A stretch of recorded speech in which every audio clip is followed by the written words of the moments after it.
What's going on, y'all? So listen. What's going on? So we are back again for another episode review of Love and Hip Hop Miami. It's late. I know if you saw my Love and Hip Hop New York review, you already know why. So, anyway, moving on from that, and if you can see my face, you can tell I had some issues going on. So we start off with Baby Blue and Scrappy boxing. Two of them things don't go together. Boxing and Baby Blue. Okay, I can see Scrappy trying to do some stuff. I just can't see Baby Blue trying to do anything but eat a fruit roll up. Okay, that's all. And so he up in the ring with Scrappy. He said Scrappy was one of the ones who first supported them Pretty Ricky when they first came out, and so they've been cool ever since. And now he found out that Scrappy and Shay had a past with each other the same way that Pleasure P and Shay had a past with each other. How the fuck you just found this out? We been knew this. Maybe you weren't watching Love and Hip Hop Atlanta like we were. So okay, we'll give you that. And so, he started telling him about the whole thing with Shay and how, they working together, how she used to go with Pleasure, because Scrappy said he down there because he's trying to get his mind right and he trying to get back into music and stuff. But he had no idea about the Pleasure P thing. And I was like, oh, okay. So y'all ain't telling nobody nothing these days. And to be quite honest, why does she need to tell you about Pleasure P? Okay, y'all ain't together. She ain't together with him. So what? Get out your feelings. That's all I'm gonna say on that one. But Baby Blue trying to get them to get back together and all that shit, get their friendship right and all that. I said, yeah, right. Then we have, Trick Daddy got this little podcast going on, um, and one of the guests of the day was Bobby Lights. Okay, so everybody know that Bobby is this openly gay rapper, and he want to premiere his song, and for Trick Daddy to be bobbing to it, and I actually like the song too. It's catchy. It's not too overly overt. It's cool. It's cool enough. It's a little catchy, little overtone. Could have a little crossover appeal or whatever. Something that pop him out the gender neutral, I should say. Okay, for right now, because like Trick Daddy said, for me to say this, and I known you for a minute, but for you to be a gay man, it's a lot of people that's in the industry that he think is gay, but they won't come on now with it. But you are openly gay and you're real with that shit. And I feel like this record is gonna have some straight people liking it too, and so therefore they gonna be vibing with your stuff. And when he leaves, all of a sudden they get into this conversation about Trina being his cousin, and has Trina heard your records? She supported you? No, Trina ain't never support me in anything that I do. She ain't do this, she don't do that, and I don't understand why. And Tip Drill was there. Okay, Miami Tip is there, and she was like, I'm gonna have to come to Trina's defense because you ain't never invited her to the studio. You ain't never asked her to listen to this, and you ain't never did this and did that. And so he felt some type of way afterwards when they get off because of the way that she came for him. But you got to listen to the tone of your voice, Bobby, the way that you came for Trina. Now, if you didn't want nobody to know that it's some issues going on between y'all, and if you didn't want things to be cool between you and Trina, the way that you put that out there was like, the bitch don't give a fuck about me. The bitch got an issue with me. We don't know what it is. So people can be assuming that it's this and it's that. It came off very harsh or whatever. And Tip had to get your ass together. You talking about this and you talking about that. Yeah, I'm gonna choose my money over all this shit. Fuck being on your side and fuck being on her side. It's my money, okay? I'm trying to get out the strip club. I'm trying to do this. I'm trying to let my mama be proud of me. I want my son to know what a fucking dancer is, okay? You won't pay for your studio shit. You come in on my time that I pay for and do your stuff. So what the fuck are you talking about? You have to be less selfish and a little bit more grateful for the shit that's given to your ass. She got his ass all the way together, and that's what he needed. He really did. So Trina and Joy, they taking this little dance class, stripper class, or whatever. Now that Joy can look openly date, okay, and she talking about this whole thing with Raymond, what's going on with him. She was like, ain't nothing going on with him. We just cool, we just friends or whatever. Here go Joy. Like the situation with me and P. Trina rolled her eyes and said, bitch, I think you need to leave that shit alone, okay? Go get you some new dick, okay? Don't even try to cross that territory. Pleasure and Joy, they ain't fucking according to Joy. They've been friends for a long time, and that's exactly how it's gonna stay. Bitch, I just realized it is 5:28 out here in Chicago, and the sun is still shining bright. It's like 60 degrees outside right about now too. Spring is on its motherfucking way.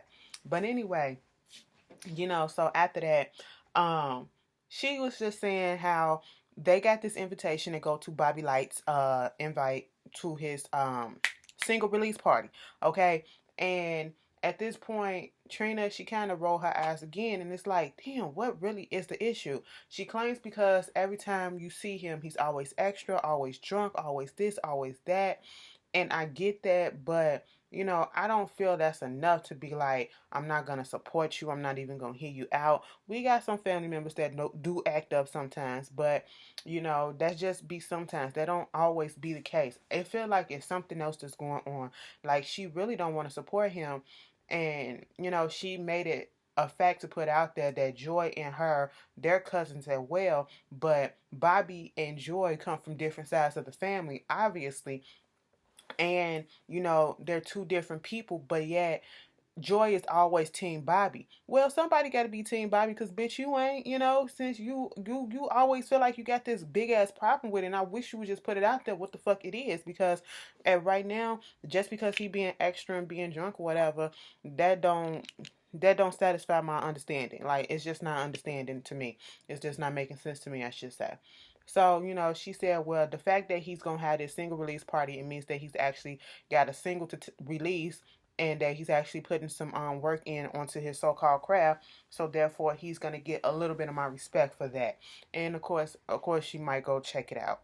Later, we get Pooch at this little place that she got a few friends, and she's this promoter, right? And her whole thing is she trying to cross over into music. She's about to let them listen to a song that she co-written, no, she co-produced, and that she written, okay?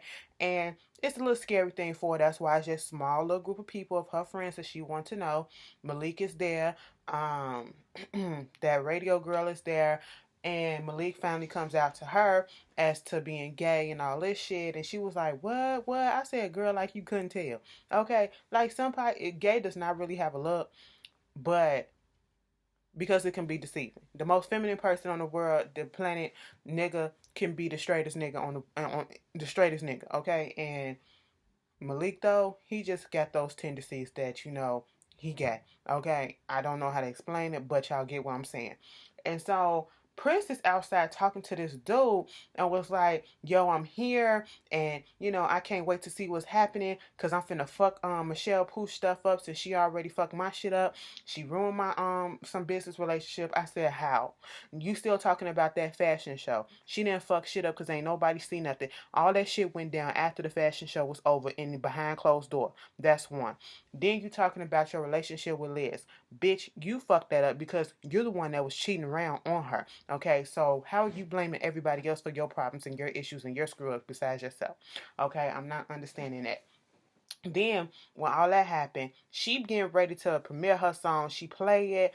She would get like a first 10-15 seconds of it, and then all of a sudden here come this dude with these light up animal. I said, bitch, what is this?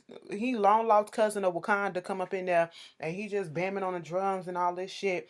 And then like these drag queens and stuff come in there, these gay men and all this shit. And Michelle is like, what the hell is going on? And of course, Prince is standing there and just laughing. And I said, this is the best that you can do. This is the best that you can do. To be quite honest, I don't even think this was a real event for Michelle. It was just for her close friends and stuff like that. It wasn't for like real industry people. So that's the best that you can do. You're corny as fuck, Prince. Like, go the fuck to bed. So Malik is getting all up in his feelings because he feel like Prince played him because he just told him that he was gay, and then you want to bring, as according to him, you want to bring a whole Vogue and these faggots and all this stuff. I said, oh wow, so we're gonna go there, and they was offended as fuck, and he bammed on the table. If you saw me here, you should have stopped, and you this and you that, and I'm just sitting here like, no, bro, this ain't how that work, okay? This is not how that work. We're not finna play these games today. Okay. Do I feel like Prince see how his shit backfired? Okay, you trying to be shady and shit, and you just fuck some stuff up with you and your homeboy. But do I feel like Prince was trying to be shady or whatever towards Malik, no. Okay, that's your own insecurities that's showing. You're the one that's not comfortable with your skin because had you not said anything, no one would have known nothing. Okay, and you making a big old scene and then you finna leave and then you telling them that's sitting down at the bar if they laugh you gonna do this. You ain't gonna do shit. You ain't gonna do shit but go crying right back into that goddamn closet because you ain't ready to come out to nobody. That's what it is. Moving on from that, um, Jeffrey, he's sitting out there doing this little photo shoot with some swimwear with this lady who does swimwear for I guess celebrities. You know, he name dropped a couple of people, Will Smith and people like that. And his modeling partner is Gabby. Gabby with everybody. Y'all know this just everybody in these casts just be working with everybody in the cast. No outsiders, just people within the cast. They just so happen to know each other like that or whatever. And so Tip, she brings her ass over there and asks to speak to him privately because she hasn't heard his side of the story about what happened with um the breakup between him and Bobby. And since they've cooled it down for a minute and the dust has settled, let me talk to him. And, she just goes in about how, she told Bobby about his anger and how he shouldn't, well, his aggressive nature, and he shouldn't have put his hands on him, and, how he's so sorry about it, and he's been sympathetic and, apologetic about it. But, of course, Jeffrey is in his feelings still. And my whole thing is, yes, he slapped you. You act like that motherfucker punched the shit out of you and he kicked you and all that stuff. Either way, it's still a fucking physical act. And yes, everybody should keep their hands together to themselves. But also, to be quite honest, you fucking deserved it because you played him when you talking about something. Well, when you're not getting the stuff that you need. Okay, nigga, you end the relationship and then you move on. Like Tip said, you moved on real quick. That's too fast to be with Malik. Okay? So you still want to play victim and all this shit. You was just looking for a reason to let him go. That's all that it was. That's all that it was. And him slapping you gave that reason to go ahead and make it okay in your mind what you was doing with Malik. That's all the fuck it was, okay? She invited him to Bobby's single release party, and at first, he wasn't thinking about going, but then he said this probably give him some closure that he needs because he do have some things that he gotta tell Bobby. I said, okay, whatever. So then we see Shay in her little boot camp. Pooch is there, of course, because that's her friend. Baby Blue is there. That nigga is working out, because the only person sweating there is Shay. Working out with a scully on and diamonds. A big ass diamond ass necklace. Okay, and I'm just sitting here like, bro, you should have just sat down and watched. Okay, you being rude and shit. But, after the stuff was done, Michelle and Shay talking about how, Blue is like her frenemy now. They cool. He got his own distribution company and all this stuff helping her out. And then all of a sudden, here comes Scrappy. And she was like, what the fuck is his fat ass doing here? He needs to be here himself taking his class. Look at his titties. I said, now at that moment, Scrappy was not that fucking big. His titties was not pronounced like that. Stop fucking playing. That nigga still got hurt feelings. That's all that it is. Of course, please, Scrappy want to tell her. So when we was talking, she was like, I see you still working around with kitty litter and all that shit on your Instagram and stuff. You disloyal, you don't know what this mean, and I don't trust you and all this shit. I'm sitting here like, y'all friends, quote unquote. Y'all not in a relationship. So how dare you tell this grown ass man who the fuck he should work with or not? And y'all ain't even on friend level yet. Okay, so you can't even get in your feelings over that. You allowing yourself to get mad over shit that's not even fucking important. Okay, so you don't want your friend to get the bag. That's what it is. I mean, it's probably not much, but still, it's still something. Okay, and I'm just sitting here like, Shay, if you don't shut the fuck up, you doing too fucking much. Okay, I mean, she's still hurt from the fact that he played her and got back with Erica, and now that he married to Bambi, she still double played, bitch. That's all that it is. Grow the fuck up, girl, and move the fuck on. But like she said, how the fuck you gonna get in your feelings that I was talking to somebody, I moved down here with somebody, but when we started talking, I was not with him, and I'm still not with him. And I said, good point. Good point. So Shay and Bucky and Scrappy, they continue to go back and forth until he said, "Fuck it, bitch. You know what? I'm just tired of Shay and her antics. Okay, Blue came over there saying." He wanted this is how him and you started off, okay? Y'all started off as, not liking each other, but then now y'all cool with each other. And if he known that shit would have went this way, he wouldn't have invited Scrappy. He thought that y'all was gonna get back together, be cool, and just go over there and talk to the man. And then when Scrappy was trying to talk, here go Blue, just say you sorry, man, and all that stuff. Just say you sorry. That's all she want. But the whole time I'm just sitting here like, let this shit go, Scrappy, okay? This ain't even worth your fucking time. She childish as ever, okay? That's all that it is. Because she gonna ask, well, you the only person that getting under my skin, but you still gonna be working with old girl. Hell yeah, he gonna still be working with people. You ain't finna put no money up in his pocket, so why the fuck should he stop his bread because of you? Okay? And why does that make him unloyal? He ain't nothing to you. He ain't divulging no secrets about whatever went on between you and him to them. So why are you so concerned? Why are you so threatened by these girls? Okay, girl, move the fuck on. Then it's Bobby Light's little performance. Okay, his listening party. And he's there, he's ready. Joy and Trina show up. They surprised that she there. And so Bobby, he's in his feelings a little bit because he's also surprised that Trina is there, but he's happy because she actually took the invitation and, look like he's getting the support that he wants. And, he gets up there, he kills it according to them. And, everything was going good until Super Cindy, who was the radio personality who did the podcast, started saying, I'm surprised that you even came after what Bobby said. Bobby said that you didn't like to mentor him or anything. Here go Tip. Now see, Tip, you wishy-washy because at one minute, you here for Bobby, but then it's like you throw him under the rug a little bit. So I understood exactly why he was in his feelings at the beginning when it was like you Team Trina and all this shit. But she's just on both sides, okay? Because she was like, no, let's get it right. Trina don't care or Trina don't, help me or some shit like that.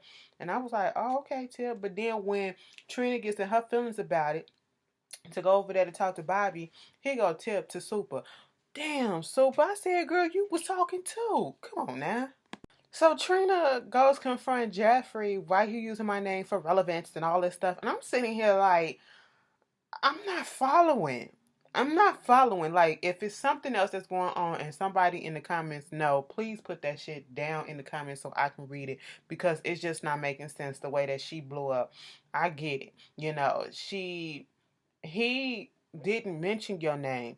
They brought it up and he just, added on to it or whatever and he told the truth. What's wrong with him telling the fucking truth? Y'all don't get along like that. You don't support him. What? Is it because you don't want your image to be seen a certain way? Like, Trina, I'm not fucking understanding. And it just seems so fucking fake at this point, especially in that confession. First, you go off from saying, this is my first time seeing you perform and, now I got something to look forward to. Like, I could probably support. Like, that's your family. You know what I'm saying? Like, I would support my family regardless, okay? And that's why I'm feeling like something deeper is going on that we ain't showing, or this is all fake as fuck, okay? And then she leaves, and you will never be a superstar. You will never sell 8 million records. Girl, 8 million records, that's it? How many years you been in the game? But okay, we'll give you that. But, and that's no shade. I'm just saying. But it was just stupid. And then, Bobby goes over there trying to confront Tip about what she said to Trina about the whole thing. And before she can really get into it, Jeffrey pops up. And, they have a little discussion. And, he was like, I'm just still here for you. Let's just let bygones be bygone. And he was like, you don't understand how much I loved you, okay? We left things off at a weird place, a weird space. All those times where you felt like I wasn't there for you, I was out here working, trying to secure a future for us because I don't want to be one of those bum ass gay couples. And he was like, I was doing the same thing. But see, guess what? I was also making time for you. I get Jeffrey thing, but Jeffrey, no, okay? And so at the end of the day, they still enjoyed the night and all was forgiven, I guess. And they just cool for now. Malika's a bitch. He put Jeffrey out because he found out that Jeffrey went to go see Bobby. Now I understand that you feel like you put your life on the line, but bitch, don't up here talking about some who the fuck are you to go to somebody, to an ex, and after all the shit that I did and all that stuff. First of all, Jeffrey didn't ask you to come out. Jeffrey didn't ask you to do none of that shit. You did that because you wanted to get him back. That's all on you. That's the choice that you made. And then for you to keep on calling motherfuckers punks and stuff like that, I'm tired of it. You had Prince at the early scene having to fucking apologize for your homophobic ass slurs that you were saying when you're the gay man, okay? And that's fucked up because you're uncomfortable with yourself. And as soon as you get a little threatened or whatever, because you're still extremely uncomfortable with yourself, you go to the low blows calling Bobby, you called him a creature, you called him it earlier, now you calling him a little punk and all this stuff. And this goes with that, how some people discriminate against the feminine gay guys and all that shit and look their nose down at them, but you will fuck them at night, okay? But you won't be seen out with them, but yet you will fuck the shit out of them. Like, come on, stop that bullshit, okay? You have no dog in this fight, and it's just so stupid the way that he overreacted. He ain't go there to fuck that man. He went over there to clear some shit out, and that's it. And now you in your fucking feelings because of it. Bitch, like, get the fuck out of here. He looked like he probably be trying to hit somebody. So Jeffrey, just leave that shit alone. And then you getting mad because he went back to the ex. Ain't that the exact same thing that Jeffrey did with you too? Okay, so what goes around comes the fuck around, nigga. That's what it is. Y'all tell me how y'all felt about this. Love and Hip Hop Miami. My face starting to hurt. And I will see y'all later. Peace.